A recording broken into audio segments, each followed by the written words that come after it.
had this very striking, delectable, beautiful. She's my friend. She's my sister.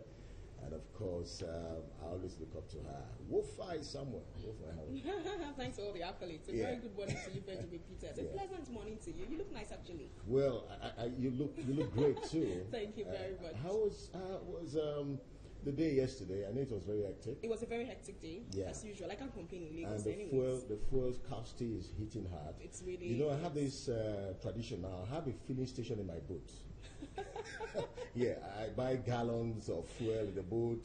So when I move and I see that my fuel is running out, I top up again because I have to do that, really, or else I'll be stuck. You know, fuel has become part of our lifestyles every day. There's almost nothing you can do in Lagos State or in Nigeria without fuel. Most times I just think to myself, is it possible to ignore all of these marketers when there's fuel scarcity? Just stay back at home.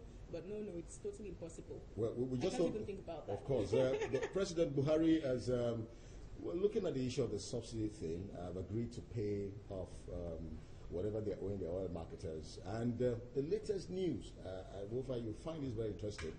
Hopefully by January, the price of fuel is going to go down, or it's going to be reviewed.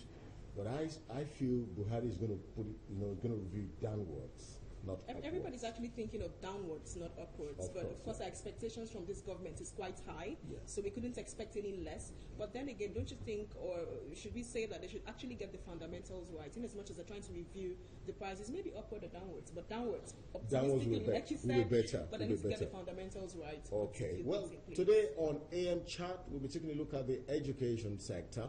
We'll talk a little bit about politics, if time permits us. And of course, we're also going to be discussing other very vital issues as well. The newspaper review is going to come up very soon.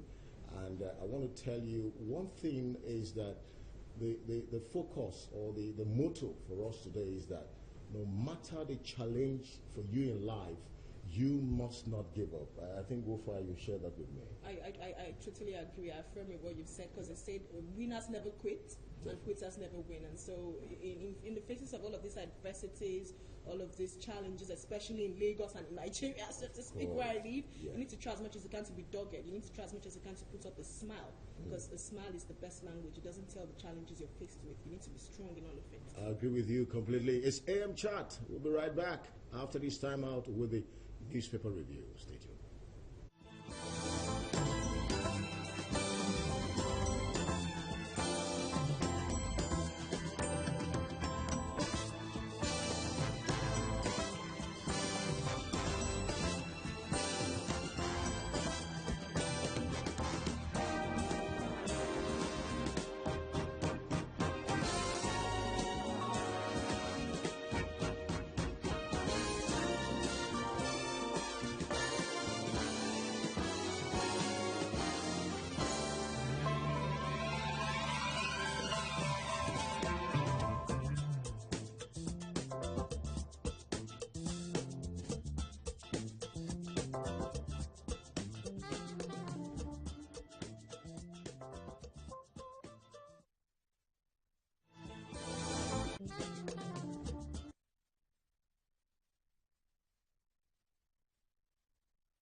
All right, you're still watching AM Chat.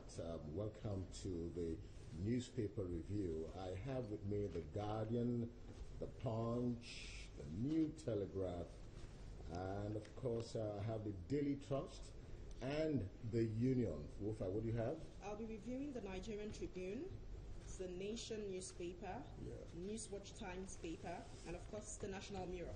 Wow, it's a whole package. Well, we're taking a look at the Guardian. And but before we go ahead, we have a very good friend here. He said, "Call me Prince." Prince Eshet, but he's a legal practitioner. It's my good. You're welcome. Thank you very much. Thank you. On the show. Thank you. Okay, then we're taking our first newspaper review from the Guardian. Fuel price review likely in January. In Rivers, petrol sells for 300 naira. 150 naira in Anambra. Wide queues may persist. Subsidy payment to be made in 2 weeks. And Labour decries scarcity. Of course, again, still on the front page of the Guardian, Masop counters Buhari sure of UN referendum in Biafra, on Biafra, and eulogizes for the jewel HID Awolowo. Prominent Nigerians pay tributes to the late matriarch. Well, I think what is of serious concern is the fuel price review likely in January. Princess Shet, is this going to be reviewed downwards or upward? But is it good news for you? I wouldn't say it is good news. Okay. The issue is not about reviewing the price of petroleum product. That is only a short-term measure. The issue is about deregulating the sector. So that if the government-owned refineries cannot work, which I know there's no way we can make it work at optimum capacity, you open the doors up for private individuals to now come in, set up refineries, or deal with petroleum products, and then it will be based on market forces. So in that case, you have competition. And once you have competition, there's a way it drives the prices. It will drive it up and you also drive it down. But when you have a fixed price, that means you are regulating it, just like we have said, right? Don't sell above 87. Now, what is the landing cost? Because we are an import-dependent nation, not only on petroleum, even on foodstuffs, even when we have them in abundance. So you now look at it. What is the landing cost? So if you pick it, that means you have to pay the other balance in order for the marketers to be in business. And that still brings us to the issue of fuel subsidy. Now, if you are reviewing it, for instance, upward, what is the criteria? Reviewing it upward. Why are we always reviewing things upward but never downward? Some people might say the price of crude has fallen, and as such, the price of petrol and others should also come down. It doesn't work that way. What is the purchase cost of it? What is the landing cost? At a point, there was a rumor that the fuel price might likely go down to 55. 55, yeah. And we heard that there was also a deliberate attempt to audit the products. Looking at who Buhari stands for, and going back to his campaign promises, is there a likelihood that this will go down? It still comes to what I said. How is it going to go down? You are not producing it here. You are importing it. What is the import cost of it? And because the refineries are not working for now, but assuming the refineries, or we build new refineries. Now, if you build new refineries, and which is going to take some time, but if you have the production capacity, then you can always have a review of the product. Okay. Because the cost of buying the crude to refine, if it is reduced, it will also reduce the cost of production. But mind you, it is not only that feedstock that shapes the production cost. Okay, thank you, Mr. Ship. Okay, I'm starting with the Nigerian Tribune, and the boldest headline on the Nigerian Tribune reads, Federal government orders arrest of Dasuki and others. Federal government orders arrest of Dasuki and others. The rider says he awarded phantom contracts to buy Alpha jets, helicopters, bombs, etc. That's on page 15 of the Nigerian Tribune. Other stories, many feared dead as explosion hits Adamawa markets. That's on page 15. And this is on Biafra. Southeastern governors meet, wants agitation to be peaceful. That's on page 38 of the Nigerian Tribune. 25 billion naira allegation. Senate stands firm on TSA probe. Talk is cheap. Facts are sacred. That's on pages 9. And that's from the federal government. Other stories here. This says Atiku governor's orders in Ikenne today for HID's biography presentation. That's on pages 3 of the Nigerian Tribune. And other stories, Ekweremadu escapes assassination. That's on page 15. The Deputy Senate President escapes assassination. That's on page 15 of the Nigerian Tribune. Finally, Yoruba leaders pay glowing tribute to HID Awolowo. Even in adversity, she was a pillar of support. That's from the Afenifere. HID, one of Nigeria's few heroines in the last century. That's from YUF. And lastly, she was a light in our darkest hour. That's from Odua Foundation in the US. That's on pages 5 and 6 of the Nigerian Tribune. Very quickly, I'd like to talk about the boldest headlines, which says federal government arrests federal government orders arrest of Dasuki and others. Now, there were several figures that were released on a few other dailies. The figures were broken down and properly analyzed. The question I'm asking is, if all of these allegations are correct, because you're innocent until you're proven guilty, if all of these allegations against the former NSA boss are correct, what do we make of it? Because last year there were several issues. We had the arms issues in South Africa. It doesn't really speak well of us in the international community. Yeah. I am more concerned of our image. If all of these accusations, like I said, are correct of Dasuki, what does it portend for Nigeria and the international community? It was a very serious... It's a very serious issue because most of those things have to do with how we were able to combat and tackle terrorism. We had to send our boys to the battlefront without the requisite equipment, arms, and ammunition. And then Nigeria had budgeted a lot of money, appropriated a lot of money for purchase of arms, and these were not executed. Now, if all these allegations are true, it puts us in a very bad light as a nation that is very unserious, even when it had critical issues to deal with, like terrorism. And even when money was appropriated, people in high offices could not carry it out just because they wanted to pocket the money. The deals didn't go through. Maybe some that they purchased were even unserviceable. Now, my concern is this. It's not just about arresting. People of sort that is fully investigated and you have the facts, you prosecute them. All the people involved, because that is more or less like a sabotage.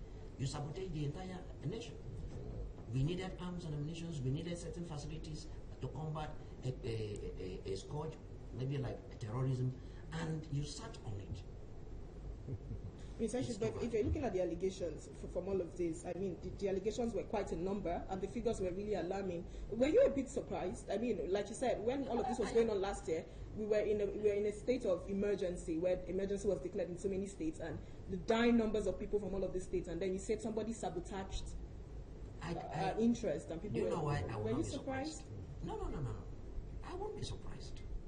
Because when you look at the trend of things in Nigeria over the years, what others take very seriously in their nations, we take it very lightly. We treat it with disdain and levity. So I won't be surprised.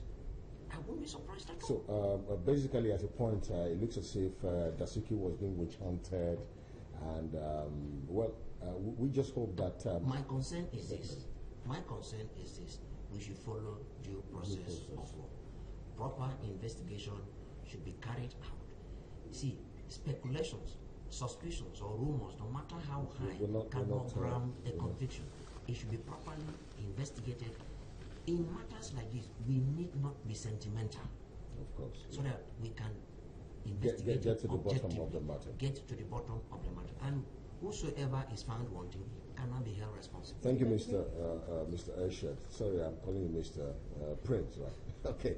Taking a look at the front page of the Punch, you're going to get it right now on your screen.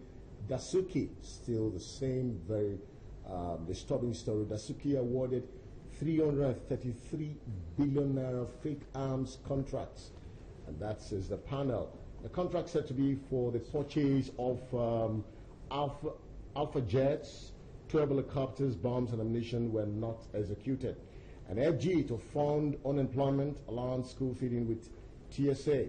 Female sergeant sells baby brought to police station. That is pages 4 and 5. And 36,000 soldiers invaded Ekiti. APC tells army panel. And of course, that's the major story, really. You have other stories on the front page of the Punch. Lasso VC Sean's office over Juju scare. Wow. Scores fear dead in Yola explosions. I escaped assassination in Abuja, says Ewemadu. Prince, I want to quickly take a look at these. I think we've just talked about the Dasuki issue. Story, yes. Ewemadu escaping assassination. Is it because this is he's an opposition man, and or is he just cooking it up? That is why I don't always believe everything I hear. I don't believe rumors. I don't believe speculations. If such a high-level person in government, the deputy senate president, alleges that there was an attempt on his life, I think the security agencies should investigate. It's a very serious issue. They should investigate and try to find out what happened, who masterminded it. Because you are not just talking of him as an opposition man, he is a principal person in this administration, Deputy Senate President. We must protect our public office holders. And there's a tendency to always want to possibly beam such light on the opposition. No, easy.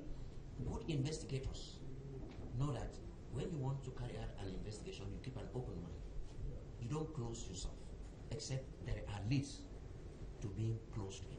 You don't close yourself. You open your heart and then you start the investigation. But like he talks about the opposition, this is politics in Nigeria. Of course, we know how it's always been, not to say the norm. But the question I'm asking you is, he's talking about the opposition. You are saying investigation. Do you think Ekere Madu and the few other persons who are involved in this took the right route by, reporting first to the media? Because this is reported to the media first. Definitely. Before the security security agencies and the security should have gone to report to security. That is why I'm saying that the investigative agencies should investigate. Okay. Whether he has reported, it is now known. It is now in public domain. One thing our investigative agencies, especially security agencies, must begin to do is that you must not wait until there is a petition sent to you before you carry out investigations. Such a high-level officer of government, the DSS, I'm sure, should be on their duties by now. You don't need to have a formal request, but you have heard of it. You can invite him, go to him and say, what happened? And then you start your investigation. It should be investigated. I don't like a situation where we rush to conclusions. Yeah, it doesn't help us as a nation. Okay, moving on now to the Nation newspaper. There are several headlines here, but I'm starting with this one, which says, Arms Deal. Buhari orders arrest of Dasuki and others. That's on page 3 of the Nation newspaper. Other stories, this is on Ekiti. The Ekiti pool, how military DSS men caged the position. That's on page 9 of the Nation newspaper. The writer says Captain Coley, 13 others testify before Army's panel. That's on page 9. CBN defends 8.8 billion naira fine. That's on page 39. The writer says steps against 3 banks fair. Still on page 39 of the Nation newspaper. Other stories, battle for Kogi and Bayelsa. Dixon, Silva clash over alleged plot to rig. Community endorses Kogi APC candidates. Ex-PDP aspirant defeats to APC in Kogi State. And more of all of these stories you can find on page 10 of the Nation newspaper. Still on the Nation newspaper, there's a story here that says panel unveils how Nigeria was duped. The facts and figures of the arms deal is being broken down on the front page of the Nation newspaper. How to tackle terrorism by the Sultan of Sokoto, that's on page 6. Will the Chibok girls ever return? There's a question mark there. Reps probes commercial banks for setting big targets for marketers on page 37 of the Nation newspaper. Very quickly, let's just touch on the Ekiti polls. How military DSS men cage the position, that's on page 9. Democracy for the people, by the people, to the people. Kogi and Bayelsa states, elections are coming up shortly next month and of course this month. This is like a test for the new INEC chairman. What do you say? Professor Atahiri Jega received international acclaim. Of course, in Nigeria, we had free, fair, and credible elections to an extent in the last administration. What do you foresee with the new INEC chairman, the challenges behind him for Kogi and Bayelsa? This is like a test. Would you affirm? Yes, in fact, it is even good for him because he has some staggered elections for him to test the capacity of INEC, the ability of the systems already on ground. It is even a good thing also that at least he is inheriting an INEC that certain reforms have been carried out. It is now left for him to take those reforms to another level. He doesn't really have a choice. He does not have a choice. So if he wants to write his own name also in gold, he has to take that to another level. And with the pilot elections, staggered elections, he cannot test capacity. But one thing is this: our institutions of government, our national institutions, should be neutral. They should not be partisan. They should do their work as doing their work to the federation, to the people of Nigeria, not to an individual. That is the reason why you hear the opposition at one time will say the ruling party is using the military might, the police might, or security agencies to rig elections or other institutions of government. we should not be hearing of this again. What we should be hearing should be when contestants go out, they now tell the people what they can offer. Yeah. Not that somebody is planning to rig elections. And that brings me to another thing. We need to go to another level also. In fact, it pained me the other day when President Buhari said, yes, when he was inaugurating the new INEC, he said, electoral offenders should also be prosecuted. I was wondering, the president is not supposed to tell me that. I'm supposed to be the one to shout. The president should take action by asking the institutions of government, look, if somebody has been indicted in a matter, that person should be tried. Right. So thank you we very need to much. take things to Thank you very parallel. much. Well, time is not really on our side, but we'll quickly, pace it up. Well, most of the pages of the newspapers contains Dasuki case, arms deal, and all that. Well, I'm taking a look at New Telegraph now. If you have it on your screen. New Telegraph has this multi-billion-dollar arms scandal. Buhari orders Dasuki ex-service chief's arrest. And of course, at the top part of the paper, Airtel sacks 30% staff, cites right sizing. Okay, still on the page of that front page, security agents, vandals clash in Lagos. That's at the bottom part of the paper. Banks shut, businesses paralyzed. But I think we've spoken so much about the Dasuki issue.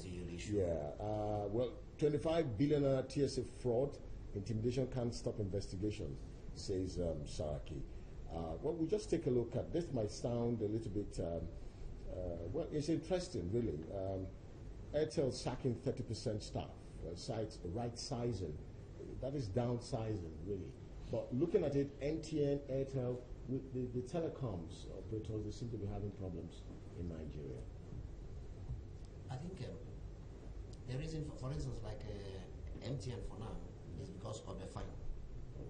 But you see, if they took things seriously, I see no reason why they should have flouted regulations. They knew the penalty. That for each line that is not deactivated, that is not registered, and you still activate it, 200,000 naira fine.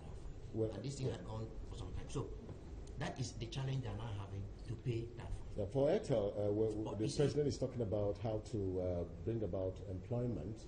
So Yes. if a telecom is sacking 30% staff, You see, the thing is every sector has its own challenge, Yeah. or they have their own challenges. So the telecoms also have their own challenges. Number one, some of them are also outsourcing most of their services so as to face their core services. So if they are outsourcing, there is no need you have to keep that number of staff again on their payroll. So that is what is happening. Most of them outsource some of the services. So, and that will affect They their need own, to cut down. Yes. Okay, moving on now to the Newswatch Times. The boldest headline on the Newswatch Times here says Buhari receives panel's report on arms procurement. That's on page 2 of the Newswatch Times. The writer says orders indicted persons arrest. That's still on page 2. Other stories: alleged 2 trillion naira fraud. Lamodations Senate again. Committee threatens arrest.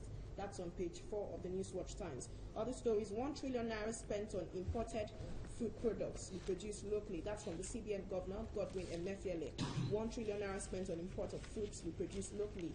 Army foil major terrorist offensive on Maiduguri. That's on page 2. Army foils major terrorist offensives on Maiduguri. Lagos Assembly seeks 52 billion naira refund of federal road repairs. That's on page 4. Very quickly, in just 1 minute, I'd like to touch on the Lamode story. He has shunned the Senate again, former EFCC boss. What do you make out of all of this? Would you say it's impunity on the highest order? Of course. One thing we should understand is that the parliament is the congregation of the whole people. In the United States, when Hillary Clinton was asked to come and testify the other day, she went. I see no reason, nobody should be above the Parliament's invitation. So whether you are Lamode or by whatever name called, as long as the committee says, appear before us, give us some information, the panel is not there to indict anybody. Do you think they invited him as EFCC boss or as Lamode? Even if you are invited as a Lamode, if I'm invited as Eshed or as a prince or whatsoever, I must appear. As long as I must honor. Yes, as long as he actually occupied a very sensitive position. You have been there before. When Hillary Clinton was invited, was she still the Secretary of State? But something happened when she was the Secretary of State, and she had to go and offer explanations. Okay, taking a look at daily trusts. We need to quickly speed up. More troubles for Dasuki others. Edge uncovers 644 billion naira deal in arms purchase, and still on the front page, Biafra Southeast governors call for crucial meeting. You can get that on page 5. Kashiku orders DPR to dispense ordered fuel free, and that's coming from page 3. And just to quickly also wrap it up, Wofai, we need to speed up. We'll take the union quickly. Obiano, let's have the union on screen right now. Obiano blows 55 million naira on gold birds. Okay, I think we've done with the daily trust. Let's have the union on the screen right now. Okay, still on the front page of that paper, Biafra Southeast governors vow peace in the region. Prince, we don't have much time. Yes. Well, I think nothing much really on the front page of the daily trust. But let's Obiano blowing 55 million on gold bets. We wanted to quickly take that quickly so that Wofai can wrap up. Very disheartening. Yeah. That you are spending 55 million naira on gold bets. Why must it be a gold bet in the first place? It should have been a silver bet. Or a bronze bet, or a diamond bet. Let's go quickly. Okay, moving on now to the National Mirror newspaper. The screaming headlines, this is the final paper I'm taking. It says, Buhari orders arrest of Dasuki and others. Reps to investigate alleged army war crimes. That's on page 7 of the National Mirror newspaper. Oil marketers creating scarcity to force removal of subsidy. That's from the NLC. And of course, Kashiku blames payment delay. That's on page 2. Lamode sick, flown abroad for treatment. That's on page 6 of the National Mirror newspaper. On the National Mirror newspaper, there's another story here that says real estate contribution to GDP dips by 16.8%. Page 4 of the National Mirror. No going back on 25 billion naira TSA probe. That's from Saraki. ASU kicks against accounts. That's on page 2. The Deputy Senate President Ekwe Madu escapes assassination attempt. That's on page 7. I wish we had some more time to touch on these issues, but sadly, we have run out of time, and so we implore you to take these dailies yourselves, go out on the streets, get copies of these dailies, and of course be informed on the nation's politics, its challenges, and of course its recorded successes. Thank you so much, Prince Eshik. It's been a very heartwarming conversation. Thank you very much. I just hope that our public office holders, when they leave office, they will not be sick again. Okay, fine. I don't know why they are always We want Swaziland